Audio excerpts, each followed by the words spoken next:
All right. Welcome to the podcast. Thanks for having me on. Absolutely. So, just like everybody else, as far as earliest childhood memories, what are we getting into? Growing up, my grandparents owned a flower shop. Okay. And I lived above the flower shop with my mom as a kid. So I remember being like 3-4 years old, somewhere around that age, and making mouse traps out of random pieces of leftover floral equipment, I guess.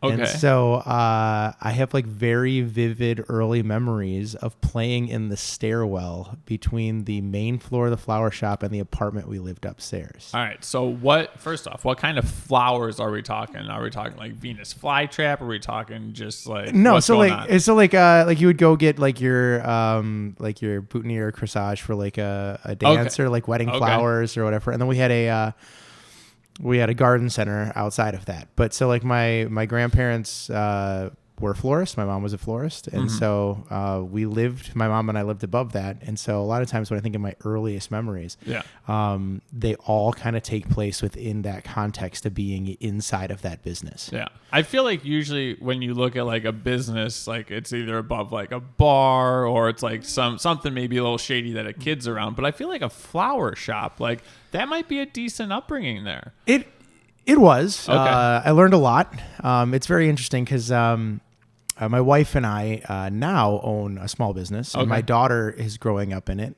which is very interesting to see because I see some of the same behaviors,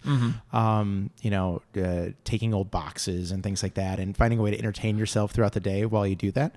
But yeah, it was a great place to grow, to live when I was young. We ended up moving out by the time I was in first grade. But, okay. So there for a while. Yeah. But I have lots of memories of dealing with all different types of people. I mean, I would play, like I said, in the back, but there's all kinds of stories, and I don't remember this so much, but like having my like baby bouncer chair or whatever being amongst the designers, like in the workroom or up in front. And so there's like video and stuff like that of me as a little kid, and I was extremely articulate. Okay. And I think it's because I lived in a professional setting. Okay. So all the time. Is this like they had a bunch of employees? Yeah. Really? Okay. Mm-hmm. So it was a large flower shop at the time. It was Joe's Flower Shop in Lisle. Okay. Which is now a bridal store, I think is what it eventually became, after we sold it years ago. We had probably like 7 or 8 designers, a whole bunch of delivery drivers, maybe half dozen people that worked in the front, and then maybe another dozen people that worked in the garden center. That's huge. Yeah, it was a big operation. And so I was kind of passed along between all those people throughout the day, and I had lots of babysitters and kind of de facto aunts and uncles growing up that weren't really they were just employees at the store that I got to do that. So it's very cool. I got to as a little kid, obviously in the floral world, there are definitely a lot of gay men that work in that. Okay. Right. Okay. So I had a lot of a lot of my early babysitters were our designers, which were gay men. So especially, me growing up in the 90s, it wasn't a very open thing. So that was kind of an interesting thing to be part of. And then in our garden center and landscaping business, a lot of Mexican immigrants that worked for us as well. And so I was also kind of raised by them. So I had a very cool microcosm of like a worldly view living in the Chicago suburbs in a flower shop, right? So when you say raised by them, is that like if you did something wrong, they would just like correct you in a different way, or like just like all interactions and stuff? All kinds of interactions. So yeah, it was fair game for everybody to yell at me. Okay. Which is probably deserved.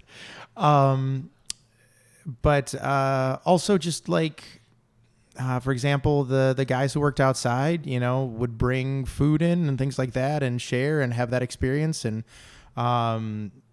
as you got a little older, helping to do things and being shown how to do things like you would be by an uncle or an aunt, right? In that capacity.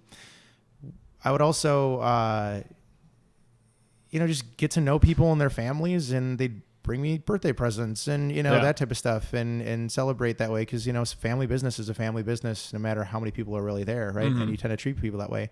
My grandma would make, my grandma's an Italian immigrant. And every Sunday she would tend to make a very large, meal for everybody that was working. And so she'd make, like 10 pounds of pasta and a bunch of meatballs and that type of stuff. And we'd all eat together. And so it was kind of cool to have that extended family, feeling, in that position, to do that. So are you still going there after first grade? Like that's just something that's continuously in your life? Yeah. Okay. So my parents split when I was very little. I was like 6 months old, and my mom and I moved into the shop. Gotcha. And my mom remarried when I was 4. But we continued to live in the shop for another year or so until things got settled and we moved out. So it was like kindergarten, first grade. I think it was first grade. We officially moved out. But yeah, we continued to be a part of that until my grandparents, they sold the store in 2000. Yeah, in 2000, I was in 8th grade. Okay. So still around for a little bit. And my mom continued to work for the new company for another couple of years after that. My second cousin and his wife, they have owned a flower shop in Berwyn, and they just passed it on to their kids. So okay. There's been that kind of small business deal in the family, forever. Very cool. So first grade, we move out. Are you still going into work quite often, or do you have new things to do around where you're living? I have new stuff to do. Okay. I continue to go with my mom to work quite Gotcha. a bit. I started probably first grade, second grade. They'd put a broom in my hands, and my job would be to sweep up. But by the time things came along later, I would, for example, do some logistic stuff with helping to map out deliveries. Okay. This is before GPS, so we had a giant map on the board, and deliveries would come in, and so I'd help to do some of that stuff. I would weigh pumpkins in the fall for out in the garden center. I'd cut the bottoms off of Christmas trees and help get it on people's cars, doing all of that all the way through elementary school and middle school. And looking back, I'm pretty sure people probably thought it was quite odd that like a 9-year-old kid coming over being like, so I see you're interested in the fir tree there. But kind of a cool experience to learn how to work that way and to grow into that. Yeah, for sure. So we'll go elementary school, spending a lot of time at the shop. But so you go to school, is it right afterwards you're headed to the shop, or did you do other things? No, I did. Well? I did other things. Okay. So my mom continued to work at the shop. Most of the time she'd work at nights through once my younger siblings were born. And so that was a different experience too. She would go in and kind of do what they say, like fill the case. So throughout the day, people buy arrangements. My mom would go in and make new ones, right? Gotcha. And so I'd go in and do that with her every once in a while. My mom also ran a daycare out of our house. Nice. So, that's good cash. Yeah, especially nowadays. But then it was then as well. And so I think my after school work life consisted of helping little kids. And okay, things are becoming clear. Always that. So, and I attribute a lot of that to what I do now. So I'm an elementary school music teacher.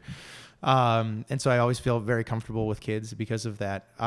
It's kind of funny because that's what my wife and I do. We're a small business owner and an elementary school teacher. So, that's how that worked out. But yeah, so we would do that. I was very involved in music growing up, so I did a lot of plays and musicals, and I always took piano lessons and voice lessons and all of that. So, growing up, your life kind of becomes more centered on those types of things. But the holidays, weekends, anytime I had an extended break from school, like that was my job. As I went and helped out at the flower shop if I could. So for the musical stuff, how did you get introduced to that? Was that something your mom's like, you got to pick something, or you're like, hey, I really like this particular thing? The story goes that I was, and I don't remember this. There's a video. I was probably 2.5, and the story is that there was a staff Christmas party, right? And as a little kid, I went up and sang Rudolph the Red-Nosed Reindeer in front of everybody, and everybody's like, "This kid just he's got it." But in all honesty, my grandmother is an Italian immigrant, and when she came to the United States in the 50s, she didn't speak the language well. Okay. And she So brought what is the language that she was speaking then? Italian. What's I'm blanking. What is? Can you give me? Do you know some Italian? Yeah. Can you give me like a sentence? Sure. Like that's like when you'd say like buongiorno. It's like hello, right? Okay. Molto piacere di conoscerla. Very nice to make your acquaintance. Gotcha. Right. I was thinking it was just more of an accent. I forgot there's more languages. There's indeed, yeah. Like, it's not just like boppity boopity boopity boppity. Right, yeah, exactly. So my grandmother coming here from Italy was a designer. She was like a seamstress and a fashion designer or whatever. When she came, she didn't speak English very well. Okay. And she didn't speak English much at all, I think. And so she brought a love of Italian literature and Italian music. So she loved opera. So Gotcha. Growing up, I was always introduced to those things and surrounded by it. I can picture my grandmother's giant record player credenza or whatever it was called. It was like the size of a large dresser in their living room with all the records, and would play that music. My grandma would bring me to the opera and the musicals and things like that. And I really enjoyed it. And I had that exposure that most kids growing up in the 90s in the Chicago suburbs probably weren't getting. Right. And so I always enjoyed music. I had a very good ear. And I think it was probably around third grade. There was a pastor at our church that said, hey, this kid needs like more lessons, like pretty good. And so that started. And once I started taking lessons, I kept getting opportunities to perform places. Okay. And by the time I was 6th grade, maybe, I was being hired out as like a boy soprano for whatever needs, weddings, and churches would contract me out at that time through my mom to come in and sing, because I had this beautiful high soprano voice, and I was very well trained, and I'd sing in Latin and Italian and all of those things. So I did all of that, and I love to play sports. I played baseball, all the way through. I played football until about 8th grade. Okay. But as I got older, the opportunities were definitely coming from the music round, and I'm not a particularly big dude. I was a heavy kid, but it's one thing to be a peewee football lineman when you're like short and stocky, but when everybody else keeps growing, it's not really that particularly conducive. And so I had opportunities to do things with music that I didn't get to do with sports. And so once I hit that high school spot, I was committed and sang all the way through high school, did musicals and plays and all that, and then went to Western Illinois on a vocal scholarship, and that's how I eventually ended up. Okay, let's rewind a little bit to where was the first time where you're like, hey, I'm a little chubby, and like, was that a negative thing, or like what was going on at that point? So I was a heavy kid. Okay. I grew up eating a lot of pasta, right? Yeah. Makes sense. And I was a heavy kid all the way until I went to college. Okay. So it was not until my sophomore year of college, I had made new friends that were not musicians. So where I grew up, and I'm pretty sure this is a fairly common experience. It's not uncommon to have like the chubby choir kid or like the heavy band kid, right?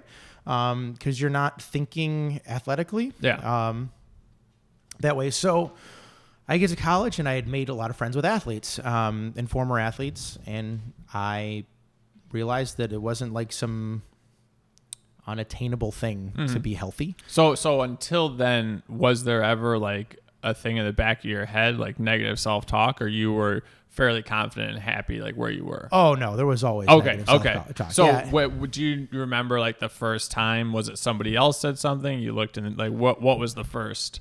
Oh man. So I always knew I was heavy. I was always self-conscious of it. I remember being on a choir tour in elementary school. It was probably 4th grade. something like that. And we did this choir tour. We were singing at a bunch of different churches, and we stopped. One of the days was at a water park. Okay. And I remember taking my shirt off at the water park, and just one of the girls, and she was a 4th grade girl. I don't think she was being massively malicious, but just like you have boobs, and being like, yeah, I do. Mm-hmm. And so I think that was like the first memory I have, being like, wow, I don't ever want to do that again. Gotcha. And being super self-conscious about that, all the way through growing up. So looking back at that now, do you feel that like you were obese? Do you feel that you were like a little overweight, or do you feel that the negative self-image was a lot worse than what you thought? I was overweight as a kid. Mm-hmm. I was obese by the time I was a teenager. Okay. Like 5'9", 260 pounds. Okay.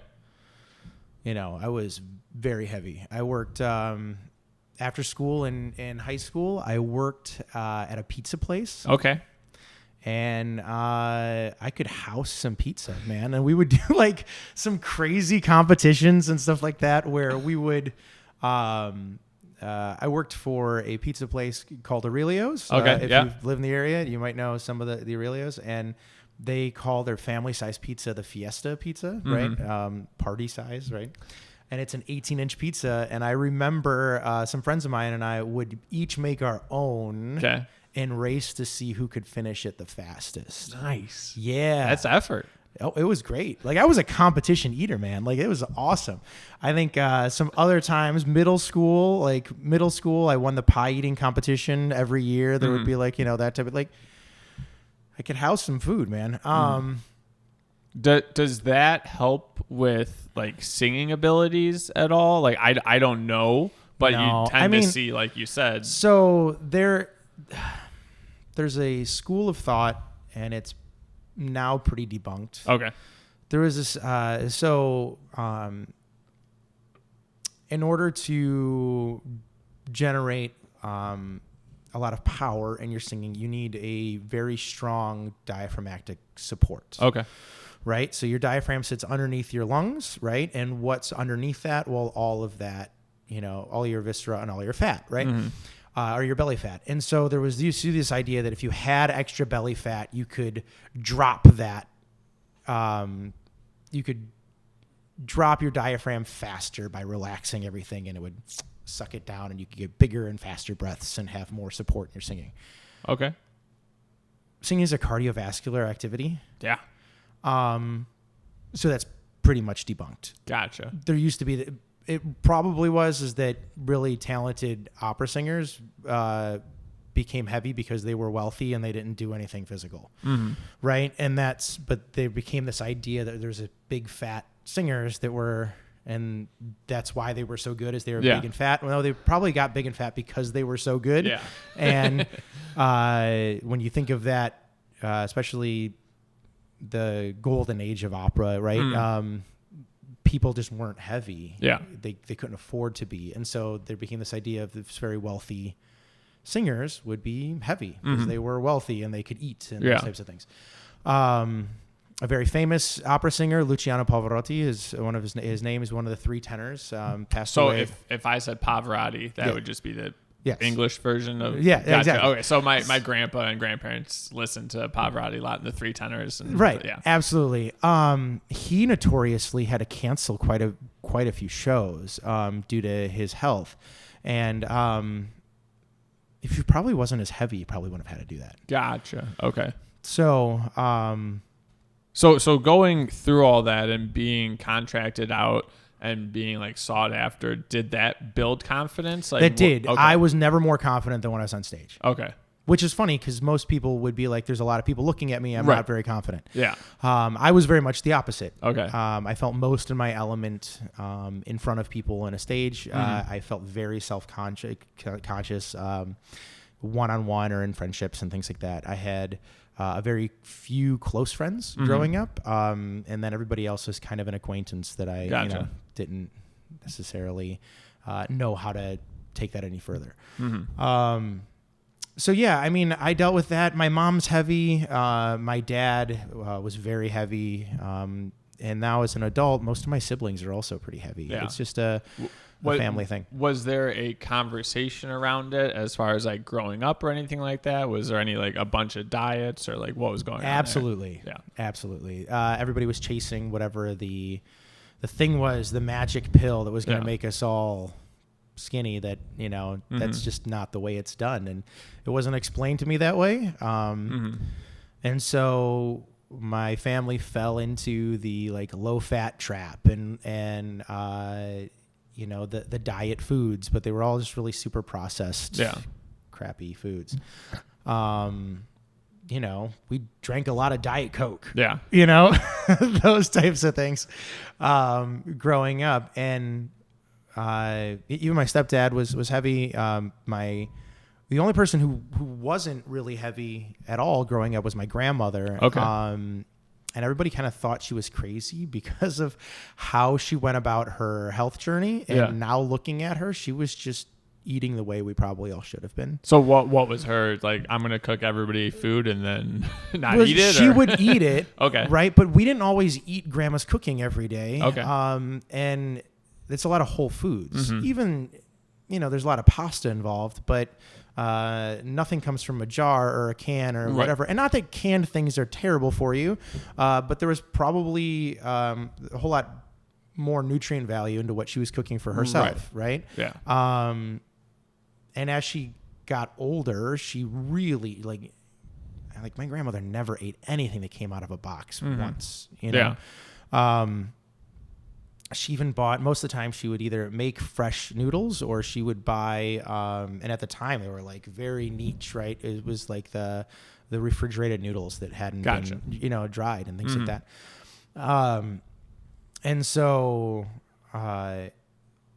she was always very conscious. She always had a spinning bike in the shop somewhere or something to do extra activities. She walked every day. She did all those things. Yeah. And people just kind of thought she was OCD and crazy, right? And really, she was just probably doing what the rest of us should have been doing the whole time.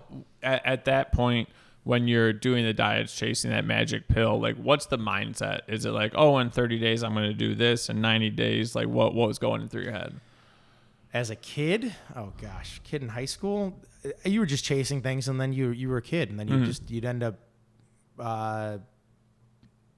you know, getting depressed and eating, right?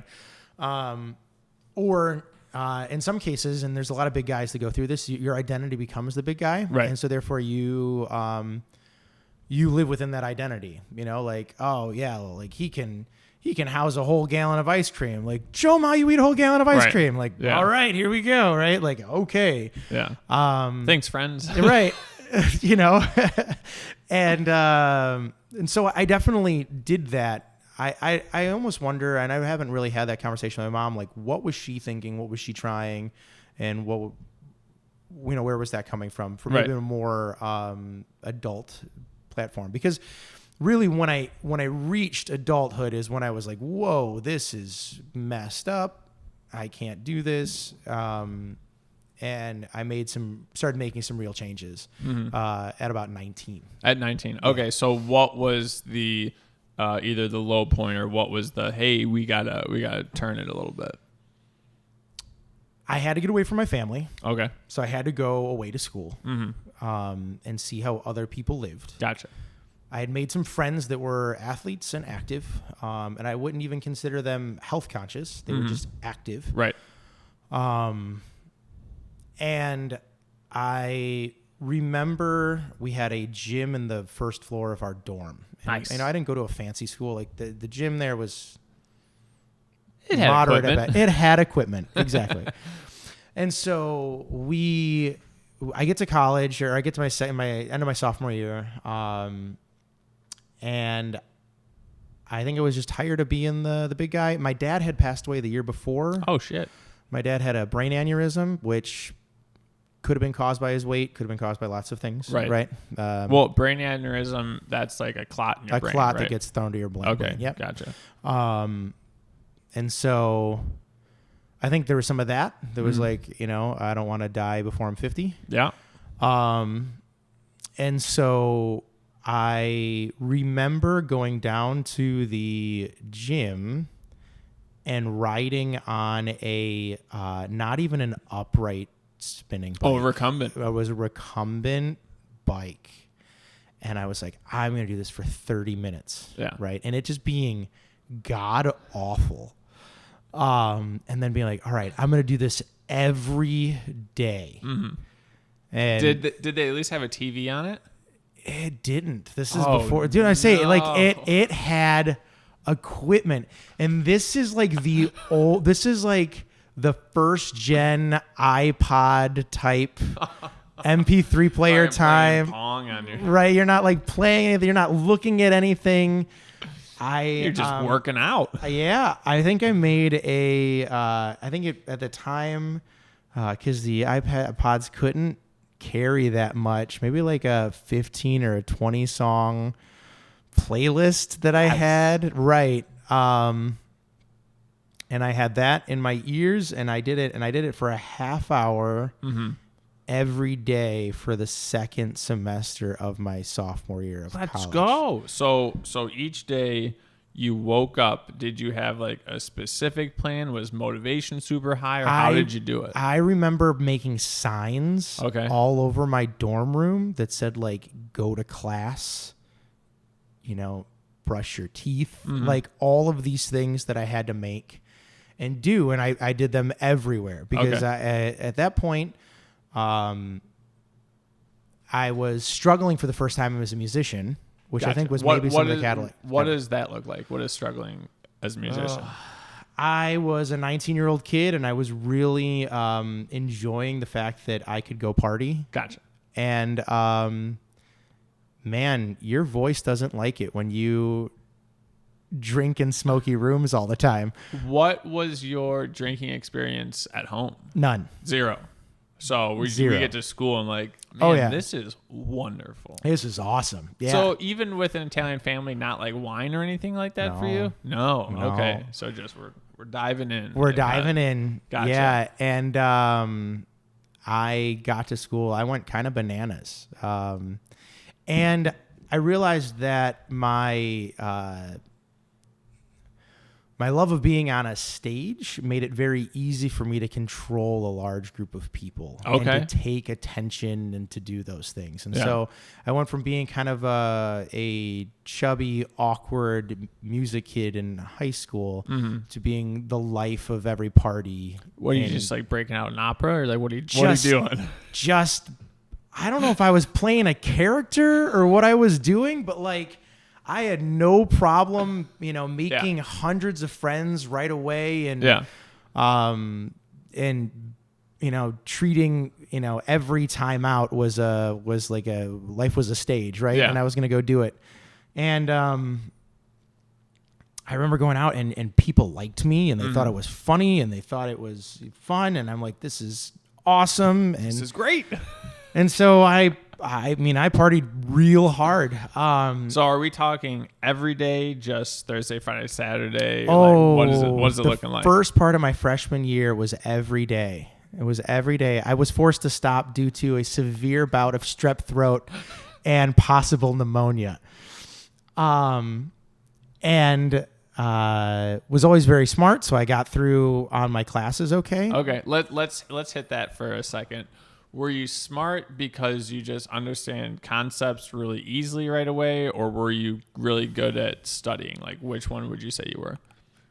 I'm very good at conversational memory. Okay. Is the way I would put it.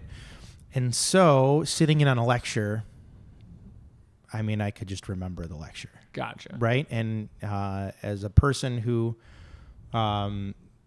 in high school, that was actually kind of difficult because there's a lot of like lecture test stuff in high school, right? But college, I was like, whoa, I just have to show up to this thing and listen, and then I could take a test. Like, fine, right?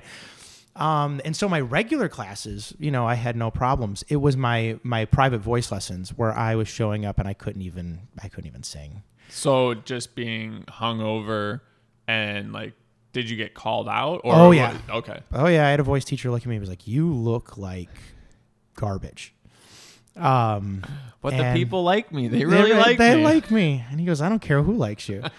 And I remember being like, well, I have to have a life. And I remember him going, Tony, music is your life or you got to leave. And I was like, oh, okay. And I was on scholarship and I could have lost that to sing because there's a recruitment aspect to that for a university. If you've got a really strong core of musicians, right? Other musicians want to go there because, you have good musicians, right? So is it similar to like first chair, second chair, or how does it work for music? No. Well, so there's most universities can do it a few different ways. And now I train private students to get ready for this type of stuff. Okay. Some schools will do a percentage scholarship. So if you choose to major in music with us and sing, we will pay a certain percentage of your tuition. And it's not based on chair, but it's based on a commitment of ensembles you're going to give them. What's an ensemble? So like how many choruses are you going to sing in? How many, Okay. whatever, right? And so where I went to school, I was committed to give 2 groups a semester that I was a part of. One of them had to be the touring and recruitment group. Okay. Okay. And I had to be a full-time student, and I had to do some other things. Like I had to do some other class within the department, but I didn't have to major. Okay. You tended to get more money if you were going to major in it because that money is going right back to the department. Gotcha. Makes sense. But it doesn't always work that way. So some schools will do it that way where they'll do like a percentage. Some schools will do a dollar amount based on your talent level and what you're willing to commit to them. So if you're going to sing in the recruiting group, but you're not going to major in music, you're probably not going to get as much, right? It also sometimes is dependent upon instrument. So male vocalists tend to get more money than female vocalists. There's less of them. Oboe players get a lot of money. There's not a lot of them. Viola players tend to get a lot of money. There's not a lot of them. So when that's kind of how that works out. And that could be equated to athletes and things like that as well. Right. As far as talent goes, is there because I know like for dance you go and perform and things of that nature. For singing, like how do you know if you're better than somebody else? Just by the notes and by how consistent you can be? Or so there's a few ways you can look at this. If you're looking at it from the standpoint of the university, your outward performance is only a part of that. So you have a lot of kids that come out of high school that are very strong technique singers. Okay. They haven't grown into their voices yet maybe, but they have very strong vocal technique that are not rounded musicians. They can't read music well.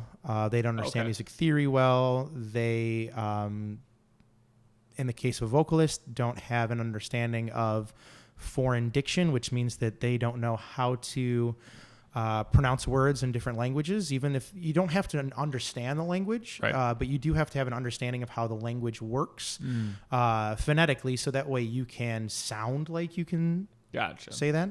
So a well-rounded singer, at least in a classical standpoint, will come in, will have a good vocal technique, will be physically gifted, just like in everything else. There's physical gift with that.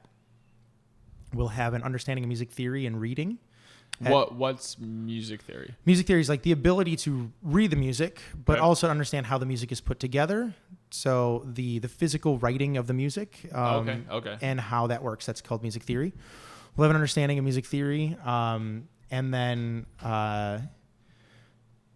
we'll be able to put those all together, right? And so you have a lot of singers that are singers. They're not musicians. So when they're giving out those scholarships, they're really looking for all of those things. You're going to go do, a 4 or 5 segment audition. You're going to do an interview. You're going to do, a performance. You're going to do a sight reading. You might have to take a theory test. You might have to do a piano proficiency test. Those types of things. And that's within the classical singing world. However, if you want to go to a more popular music school, they're still going to want to see that you have those skills. Mm-hmm. And then are they trying to like put you out as like a top level artist? Like, are they trying to get you signed? Like, what? I don't know what that. So as a classical singer, they just want to know, can you do all these things? Okay. Because then we can make you better, and then you can leave and you can go audition and sing for large companies or whatever. Okay. Right. In more of the popular music schools, if you're going to like a Columbia, or like if you're in, the Juilliard performance program, that's not the classical program, whatever that is. Yeah, they might want to see your marketability and those types of things, but that's different. That's very subjective. Okay. Right. And there's a whole lot more that goes into that as well. Because creativity then plays into that a little bit more. Right. Classical music is about how clean can you be, right? Okay. And sometimes popular music is how different can you be. Right. And that's, a different scenario. So, yeah, I mean, I was in jeopardy of losing that scholarship because I was unable to do technique due to my physical state. Okay. I could pass my theory tests. I could fumble through the piano stuff. Yeah. I could, talk music history and things like that all day. But I was getting to the point where I was physically unable to perform that way. And so I remember coming back from the winter break and being like, well, I'm either going to lose this or I'm going to get it together. So I remember putting signs up everywhere and doing all that, and choosing to only go out on the weekends. Okay. Yeah, that's a start. Very nice. And going to the gym every day. And I lost weight quickly at first. Yeah. Because doing anything and not drinking a ton is huge. Yeah. But I think it was that summer, right? Okay. I went home. I joined the local YMCA for the summer. Let's get it. Right? Let's get after it. And I remember deciding I was going to run for the first time. Ooh. And I chose. When was the last time you ran? Before that? Yeah. Like maybe the high school mile, right? Which was not good, right? And so I'm like, going to run. I remember this very clearly. I can almost tell you what I was wearing. Let's hear it. What do you got? I think I was wearing black Nike basketball shorts, a black sleeveless T-shirt. I had cut the sleeves off. Love it. And I thought I looked so cool because I had a Nike compression shirt underneath it. Let's go. Right. And at the Real time, dad vibes. Right. Yeah. But listen, that was, when Under Armour first came out, man, that was like, look at this. It's like skin. Yeah. Right. And I remember wearing that and deciding I was going to run the indoor track at the YMCA around the basketball courts. Yes. I'm like, and I'm going to do 4 laps, and it just being god awful the whole time, and be like, and did that. And then I did that every day. Really? That summer I would go and run a mile. And then I decided to start lifting weights, which lifting weights at the time, I'm showing up air quotes. Lifting weights at the time was like the machines, right? Like it was, right? Those and which count? is fine. Yeah, it was fine. And I did that. And I remember going back on the first day of my junior year of college and everybody not recognizing me. Yes. And I remember everybody was, friendly, but I remember people being more friendly and not understanding that, especially girls, right? And I remember, man, taking, I took a women's studies class my first semester of my junior year. Was there marketing for that, or no? how did they I had to take some kind of humanities. It didn't pass, and nothing worked in my schedule. This class worked. It was an 8 a.m. class. I didn't have rehearsal that early in the morning, so it's sometimes being a musician in a university is a lot like being an athlete. You have to take your classes when you're not practicing. Gotcha. Right. And so I remember being in this class. It was me and like 50 women. Nice. Right. And sitting in class and everybody being my best friend, whatever. And I remember this girl would grab my arm every day, and I have a tattoo on my right arm. and she would color in my tattoo with her markers, right? So whatever. And I just thought, wow, people are just so nice, right? And not getting it at all and whatever. Years later, I would end up meeting my wife, who was not that girl, who ended up being very good friends with that girl. Really? And that girl telling my wife, good luck with that guy. I tried every day for a semester, and he didn't even like... amazing. Nothing. And I was like, oh, that's what that was.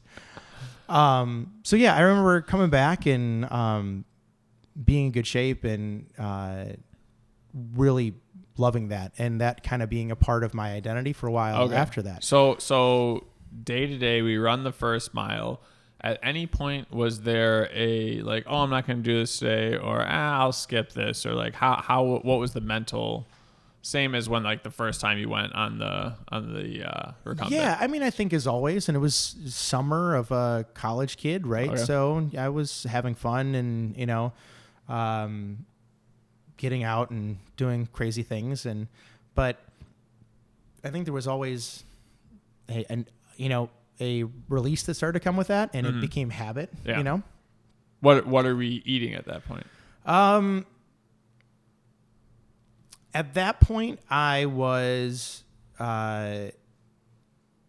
eating less. Okay. Was the way I was doing things then. I had it in my mind also, like, I had this idea that like healthy people ate chicken and salad, right? So that's what I ate a lot of. I ate chicken and salad. Not having a lot of science or anything, I think, at the time behind any of those things. Yeah. So doing that, I also remember thinking that protein bars were the coolest thing ever. Oh, yeah. Because it was like candy every day. It's a Snickers bar with more protein. Right. And I just being like, this is awesome. And eating a lot of that. This was also... What was your go-to protein bar? Because there wasn't a lot. There wasn't a lot. Bars, there was Luna. There was... I think it was Power Bars. Yeah. Or maybe the early Met RX at the time. Okay. But I just remember... Because I think it was... They were so thick at the time. Yeah. Like, you didn't have, like, Quest bars or things like that where they weren't... That taste good? That tasted good. I remember being, like this tall and chalky and chocolate and still being like, yeah.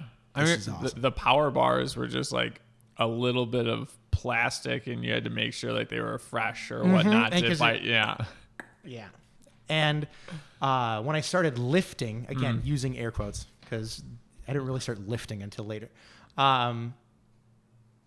I remember everybody being like, dude, you need to take this thing called creatine. Yes. And I'm like, okay, what do I get? And they're like, this called, you got to take either C4 or taking NO Explode. Oh, yeah. And creatine or pre-workout? The C4 was the pre-workout. Gotcha. I think the NO Explode was the creatine. Gotcha. And getting into all that stuff. But it was really, you don't like to think of it, but it was really early in a lot of that. A lot of it got banned because there was illegal substances killing people. What was the... Oh, man. If you give me like the first letter, I'll get it. But I took like a weight loss thing. Oh, it's probably still around. No. But they just changed the name of it all the time. No, they banned the substance because there was a bunch of soldiers were taking it because they realized they weren't sleeping. Yeah. And having heart attacks. Yeah. You'll get that with the good stuff. Oxy Elite Pro is the name of the company. Wow. That was it. And someone's on eBay selling that stuff. It's still, right? Like the 2010 blend or whatever it was. So I remember doing all that, getting through school, starting to teach, hadn't gained too much weight. Go to, we finished school. Are we at that point looking to become a professional singer, or do we just have it already decided that we want to be a teacher? So I think at that point I decided I was going to be a teacher. Okay. I was gigging a little bit. I was playing bar gigs by myself, doing acoustic nights and things like that. I had a small duo I played with for a few. Is that good money? I know a couple musicians that do it, and like I feel like it's good cash, similar to like a bartender and stuff like that. But it is. I mean, you're gonna make a few $100 a night. It doesn't cost you anything, right? And for someone in their 20s, it'd be nice to make $100 an hour, right? So, I remember doing a lot of that. I never really had that drive that I was going to be a professional singer. Mm-hmm. I guess if you want to backtrack a little bit, when I was in high school, I guess this is an interesting story. I was on a Christian version of American Idol let's go. Who's running this? For 12 weeks. It was a show called Inspiration Sensation was the name of the show. Okay. It was put on by the Total Living Network. And the grand prize was a recording contract. Woo. So give me the setup. Do you get an email? Do you get a letter in the mail saying you've been selected? How's that work? My mom saw something Yes. somewhere and made me go try out for this thing. And I was not taken onto the show. Okay? You're not taken? I was not taken on the show.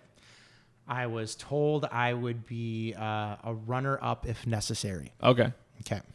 Like runner-up in like the top 20, 30, 50, or just the contestants in general? Like there was going to be this invitation night to start the show. Like just like every other thing, they like American Idol style. Mm-hmm. They auditioned us. They filmed all those auditions, and then there was going to be the big invitational show where they had like the big cut down, right? Yeah. And I was a runner-up for that. Gotcha. Okay. I get a phone call probably 2 days before that, and it says, "Hi, this is whatever the producer of the show. We had somebody drop out. We would like to invite you to the cut down round." Okay. I said, "Okay." So I was 17, right? So I remember going and doing this and getting cut on the cut down round. Okay. So, hey, can you come show up? By the way. So I remember getting cut at the end of that, going home being like, well, that was fun. Wait, so can you walk me through a day, like that day? Like, yeah. as So far as they came in, they did this whole thing where they like pumped us up and had us sitting in big groups and interviews and backstories. And it was like, they pulled out a hymnal. And what's a hymnal? That's like the big leather book you'd sing in at church. Okay. Right? Yeah. And they're like, all right, pick one of these and turn it into like a pop version of it. All right. And I was like a 17-year-old classical singer. Like I was like, I don't know how to do this. Right? So I remember putting something together and it was okay. Mm-hmm. And then summarily being kicked off. Right? So I'm on my way home and I tell my mom, like, I don't want any part of that anymore. And she's like, okay, well, it's fine. It was a good experience. And I think it was that Wednesday getting a phone call.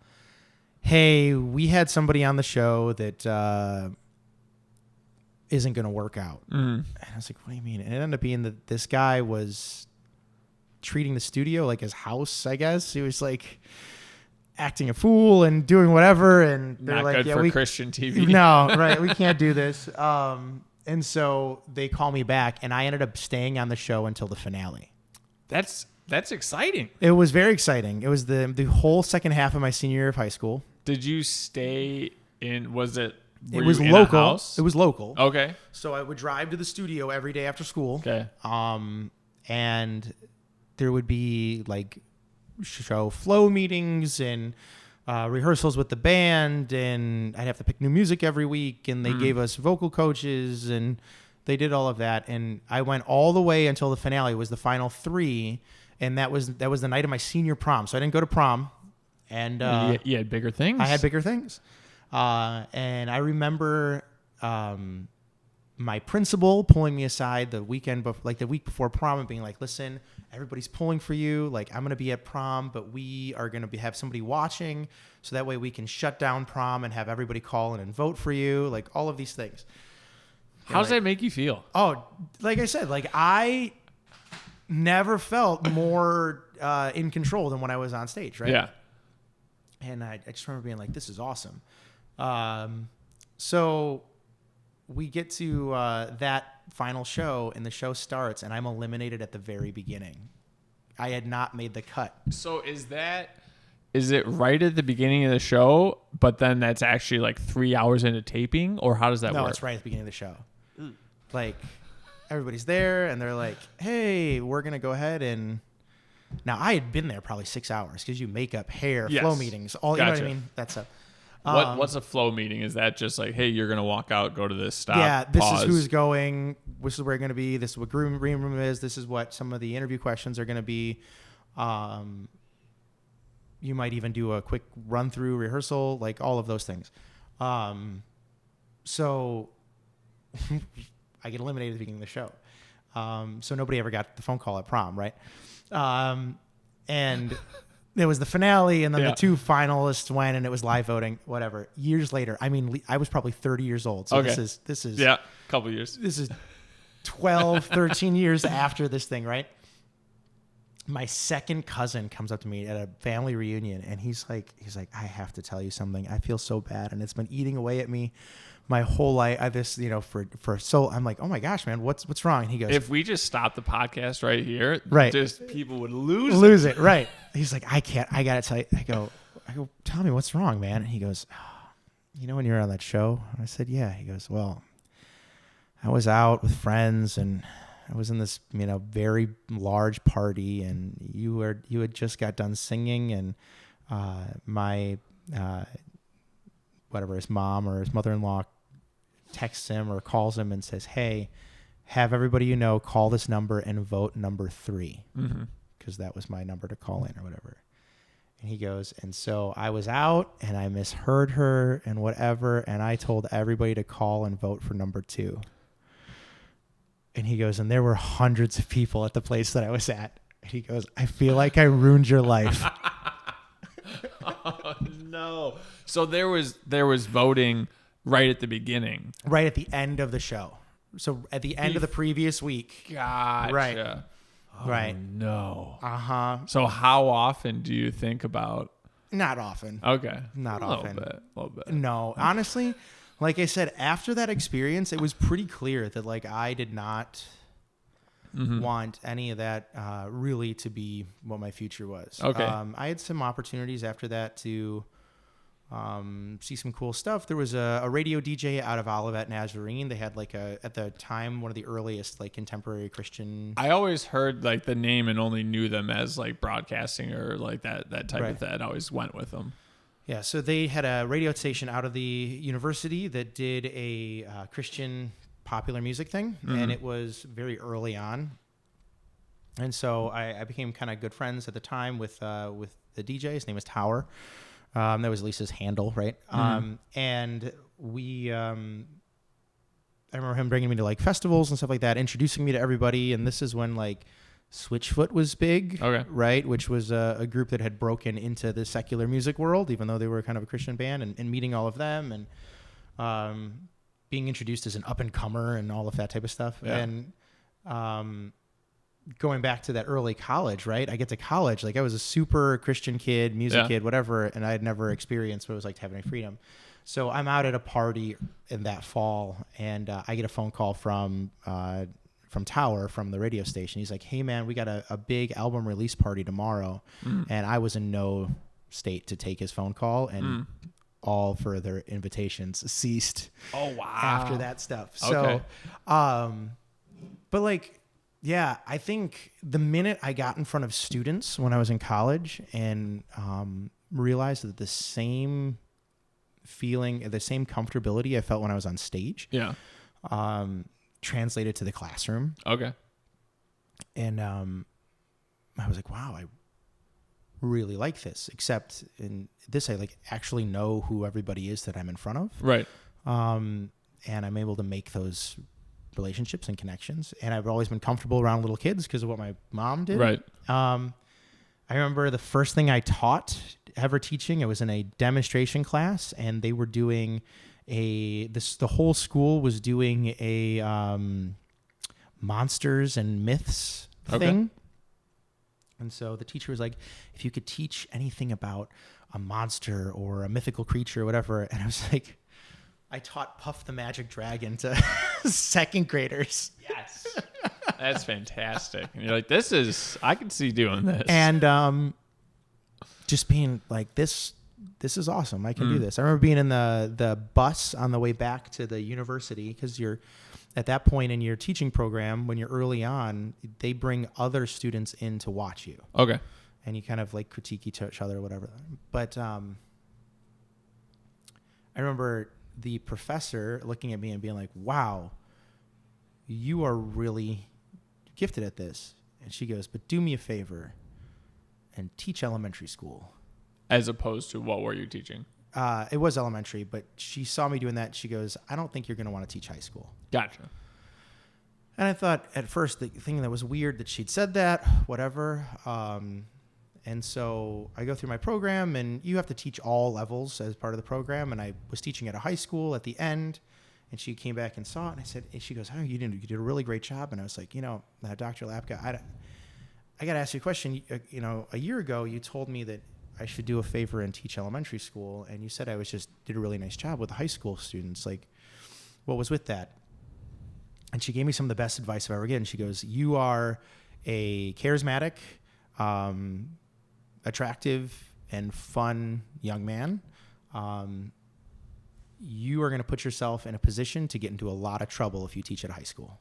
Oh. And I said... Very good advice. I said, what? And she goes, you have no idea. You're oblivious. You're nice. You're fun. Yeah. But like the class you just taught, all those high school girls were enamored with you at the moment. Mm-hmm. And you might find yourself in a position you don't want to be in, not by any fault of your own, right? But just by the nature of the society we live in and the nature of teenage girls. And I don't think you want any part of that. And it's very rare that I see a man that's as talented with young people, like little kids as you are, do the world a favor and go teach little kids. And so that's what I've done. I've taught elementary school music this will be 14 years. Wow. Ever since then. That's fantastic advice. I thought it was going to be something along the lines of like, you're going to keep the kids still in music and get them excited. But that is also very helpful. It was not the advice I thought it was going to be. It was very true. And I love what I do. Yeah. I mean, I have fun every day at work. I love the kids. Mm-hmm. We have a good time. I have the opportunity to break some early stereotypes for our young men. My elementary school music teacher was the offensive coordinator at Downers South High School. What were they? Music teacher first and then offense line coordinator? Nope. Okay. Nope. From what I was told, looking back, and Mr. Anderson, if you ever hear this, I hope this is correct. He had a minor in music. Okay. They had hired him to essentially be one of the football coaches at the high school, and they needed him to teach something. Okay. And so he had a teaching degree, but he also had a minor in music, so they put him in as the music teacher. You could do that back in the day. You can't do that anymore. You need to have the right certifications. But so I grew up with that, right? Yeah. Like my music teacher was this like very solidly jacked dude, right? And he was our music teacher. So like the fact that I can do that for my students, that my boys don't grow up thinking that music is something that, old ladies do. Yeah. Like a lot of people do. They grow up with old lady music teachers. Yeah. Right? So as far as when you started teaching 14 years ago, I know that like some teachers in like math and science, like a lot of their curriculum changes or how they teach it or what they need to focus on. Like how has it changed for you? It changed a lot. So really? Okay. Yeah, I was thinking it was going to be the other way. It has changed quite a bit. From a technology standpoint, my first classroom had a blackboard and an overhead projector. Yeah. Okay. My current classroom has one-to-one devices, one-to-one Chromebooks. Really? And has an interactive smartboard. Nice. Okay. Though when I was in school for high school, like the 1 or 2 rooms had those, and like those were the rooms. We're not even smartboards. Like smartboards were projector-based touchscreens. Mm-hmm. Like I have a 70-inch TV on wheels that is completely interactive, and it can be a standalone computer if it wants to be. Wow. Okay. Okay. So that alone changes the game quite a bit. Mm-hmm. When I first started teaching, our curriculum was on a set of textbooks. Mm-hmm. They were the Hal Leonard series. very good stuff. My curriculum now is a digital curriculum. We use a program called Quaver. Okay. So on Quaver, the kids have all of their sheet music that I'm going to use for them. They have videos explaining things. There is games embedded. There is creative software. So if they want to write music or use looping software or music production software, it's all built into the program. Nice. And the kids all have access to all of it. And it's cloud-based. So whenever they do something, I can see what they've done. Okay. The subject hasn't changed. Gotcha. Okay. But the way I teach it has changed quite a bit. When I started teaching, there was a big push that music was going to help accelerate students in the STEM fields in science, technology, engineering, and math. Okay. Right? And being a better musician was going to help you to think mechanically and help you think in terms of relationships, and therefore was going to make you a better STEM student. There is some truth to that, by the way. Okay. But that happened. And then I'd say probably around 8 years ago. Is that like Congress coming out with that, or who? No, just kind of the National Association of Music Educators. Like that was kind of our push that, we were going to really show you how that was going to help. We said 21st century skills, right? Well, we've been in the 21st century for 23 years now, so they're just skills. Then I'd say probably about 8 years ago, we had this idea that they're coming forward and saying, hey, the future job market is changing faster than we can prepare for. Okay. So we as teachers need to put our students in a position to think critically so that as the world changes, they have the critical thinking skills to change with the world. Okay. What does critical thinking look like as far as a music class? So the example what I would give my parents when they ask this is I said, all right, we don't have any idea what your kid is going to do. But we do know that there will be a language for that job, there will be tools for that job, and there will be a need to produce something new with that job. Right? Yeah. Music provides us a chance to teach children or people a language different than their own. Yeah. Music itself, the written part of music is language. Okay. There's a set of tools, which are the instruments, right? Or the voice. And there's an opportunity to use those two things in either collaborative or personal settings to generate something new. Gotcha. Right? A new piece of music or a performance or whatever. And so for a long time, that's how I marketed a lot of my classroom. My classroom is giving students a chance for self-expression through the lens of music, a chance to collaborate with their classmates through the lens of music, a chance to think critically through the lens of music. Then the pandemic happened. Changes things a little bit. It did. And for a long time, I really thought about that critical thinking piece, right? And how that was going to work and that collaborative piece. The way I teach now, I think was closer to the way I was taught as a kid. Okay. Which when I was a kid, music was an activity you participated in to be part of a community. Okay. Right?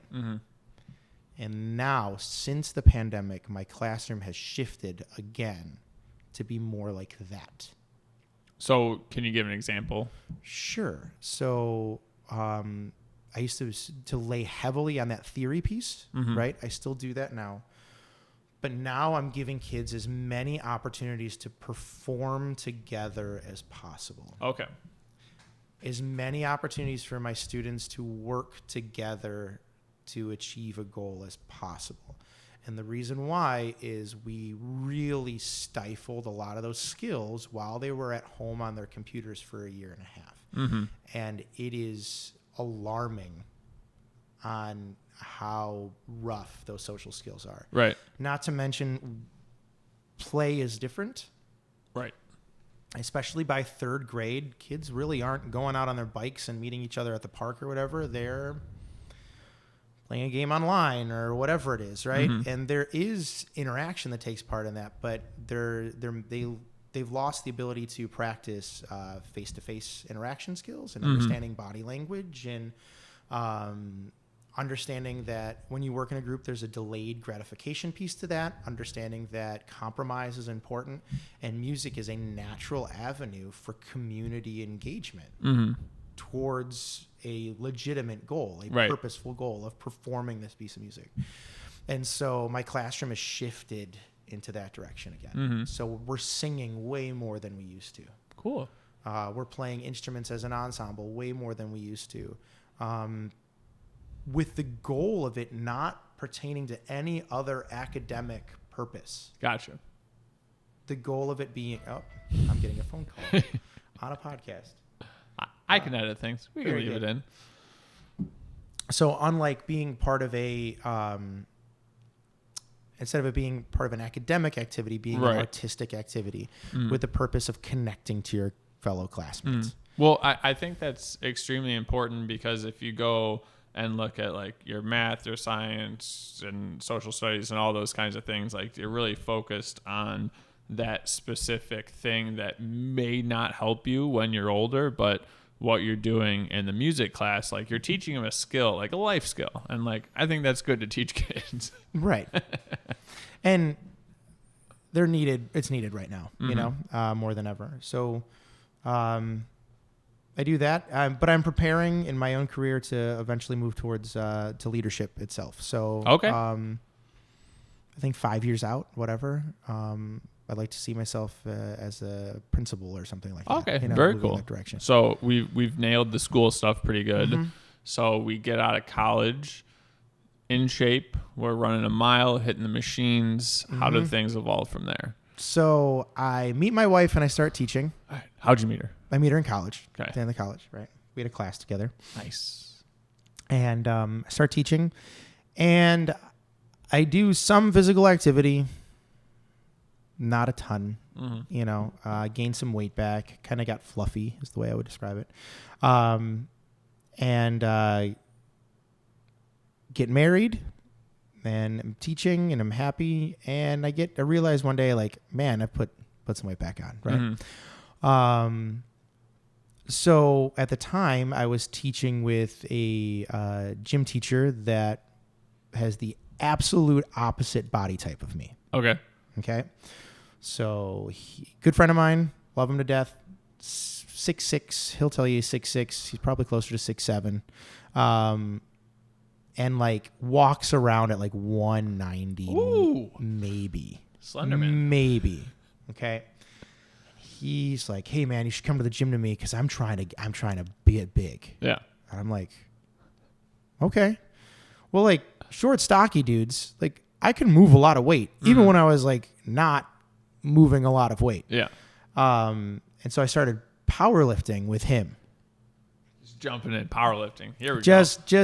Just doing it, getting after it. And I went through like 4 stages of that. Yeah. I put on some mass first, then I got super slim with that. Like, and that's not really fair because it was during a time of my life where I thought I was severely ADHD. Okay. So we're taking a bunch of Adderall. While powerlifting. By the way, to the folks at home, that's bad for your body. Don't do that. That's hilarious. Oh man, I looked great. But looking back, like I think a lot of my autoimmune stuff that I deal with now probably all stemmed from that stupidity. How hard was it for you to get Adderall? Not that you were looking like just like I need Adderall, but just like not hard. And I would still say that I probably am. Like if I was a student now, I would say, yeah, you've got some stuff, right? Especially growing up the way I did and where I did and not having a dad around and all of that. Like in the ed world, we would say I have a high ACEs score, which is adverse child experiences. Which tends to, manifest in things like, you know, the ability to focus and whatever. The fact that I was heavy as I was young probably also contributed to some of those things. Like there's lots of things that can contribute. So yeah, I mean, I took Adderall. I was on a pretty high dosage of Concerta just because they're asking a high schooler, is it working? Oh, I don't know. All right, let's up it. I was like, my Lord, I was on like 50 or whatever it was. I never took I think the most I took was like 15 milligrams twice a day, which They started giving me, I keep saying it wrong, but Metadate, like when I get home, because they're like, oh, like your stuff's going to be wearing off after 8 hours. When you get home for some homework, just pop one of these in. It's a quick reacting. But I was still pretty big at that point. Like it was not stopping me from eating. There you go. I didn't eat, and I lifted really heavy. And I mean, by the way, folks, like, you know, you see people on a screen and the way they look, like there might be some things that are helping them to do that. So I did that, and I got really into lifting heavy. And so then I got really slim. I was taking some of the meds, and then We found the magic pill. Right. Yeah. But I was already working out a ton, right? Then I put a bunch of mass on. Okay. And so got pretty strong. When that was brought to you, where you just said, hey, you got to do a dirty bulk. If you want to get stronger, you got to add size. Mm-hmm. Okay. Yeah. Yep. And so eating a lot and lifting a lot. Chocolate milk, meatballs. What are we doing? Dude, it's so easy with me. If I eat any kind of carbohydrate in mass, like it's as if it doesn't ever hit my stomach. So like, you know, they're like, one of the most satiating things in the world is rice, right? Like it has a high satiety factor. Yeah, for everybody else, maybe. But when you eat Chinese food, I feel like I can just keep eating. Keep housing it, right? Yeah. Exactly. So, I do that, eat pasta, like those, you know, and I got big, you know, and my daughter was born. Okay. And I was probably 235. Okay. Strong as a house. Yeah. You know, strong as a bull. 235, and that was about the time I got invited to join F3. Okay, so are you like walking around and somebody's just like, "Hey, what are you doing?" Or yeah, I had a coworker, right? Okay. So Mini Me is my coworker, right? And he invites me out. For people that don't, if you're not in F3, everyone gets a nickname. So his name isn't actually Mini Me, but right. So James Hood invites me out, Mini Me. We work together. He goes, I think you'll like this. And I, you know, at the time he wasn't in the best shape. And I'm like looking up what it is. And it's like middle-aged men's workout group. And at the time, like I was kind of a beast. And I was like, this will be funny. Like this will be fun. Like I'm going to go make all these old guys look stupid. By the way, it doesn't matter if you can deadlift, you know, like, you know, not a bit. Well over 400 pounds. Yeah. It doesn't matter if you're well over the 1,000-pound club. Yeah. If you can't touch your toes and run a sub, 8:30 mile, you're going to have a hard time. So I went to my first F3 workout and realized, wow, this is very hard and I am in terrible shape. Yeah. Like I'm strong, but I am in terrible shape. And I fell in love with it right away. It was the next challenge. I think it was, and started doing that.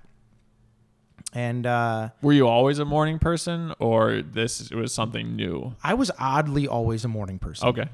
Oddly always a morning person. I'm a big outdoorsman. I love to fish. I love to hunt. I love to do those things. Those are early morning things. There's almost an excitement I get, when I have something to do early in the morning. Yeah. So that didn't scare me. So for those of you, again, who aren't familiar with F3, most workouts begin before the sun comes up. So I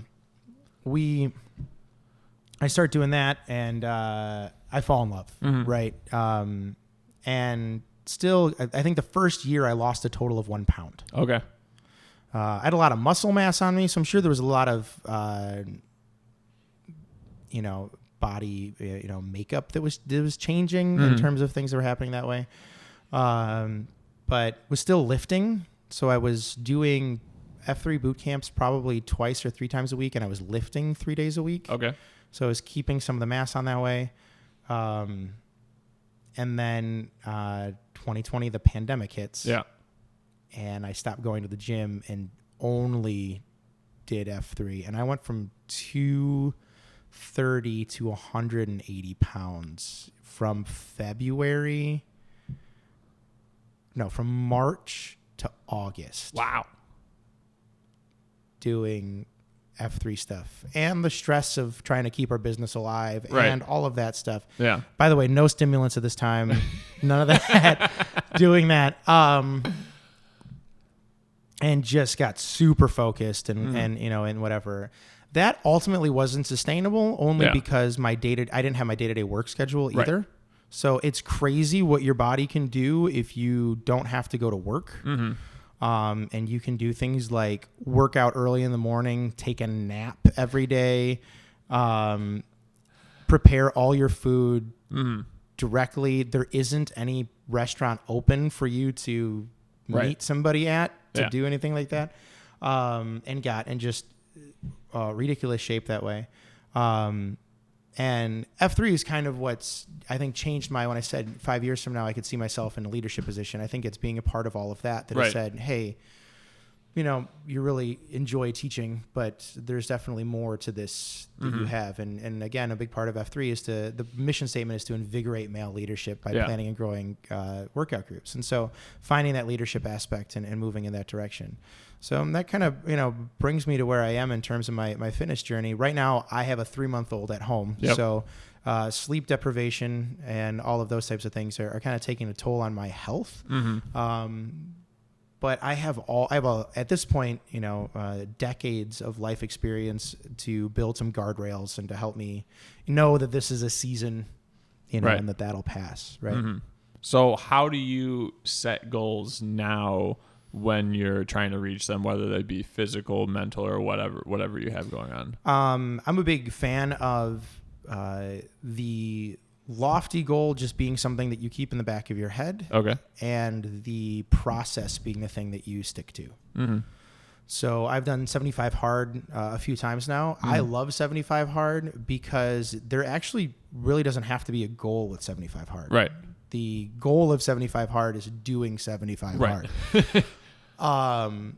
Which works well for me. It works well for me to say, I don't really have a goal in terms of I have a lofty goal that would be really cool, but my goal is to actually stick to this routine. Right.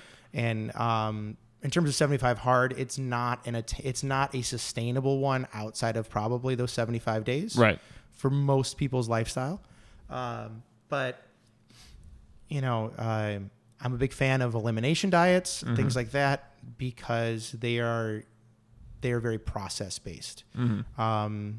I've always struggled when it comes to weight loss goals or even personal goals or whatever, for the people that are like, it's okay to, and then there's a whole bunch of things that are actually contrary to the process, but in moderation are okay. I can't do that. Right. I don't have that part of my brain that says moderation is okay. And that I'm with you.